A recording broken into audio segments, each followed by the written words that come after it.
আসসালামু আলাইকুম, story pigeon YouTube চ্যানেলে আপনারা স্বাগতম। আমি মোহাম্মদ হাবিবুল্লাহ আপনাদের দেখাতে চলেছি। আমার বাসায় একটি কবুতর আইছে।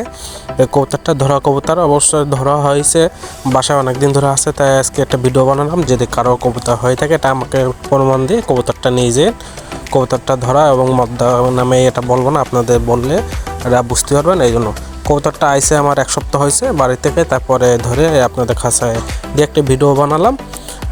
কবুতরটা খুব সুন্দর কালার এবং আইছে, এবং আপনাদের যদি কাউকে হয় কবুতরটা আমার বাড়ির আশপাশে আমাকে জানেন, আমি কবুতরটা দিয়ে দেবো আল্লাহর রহমতে।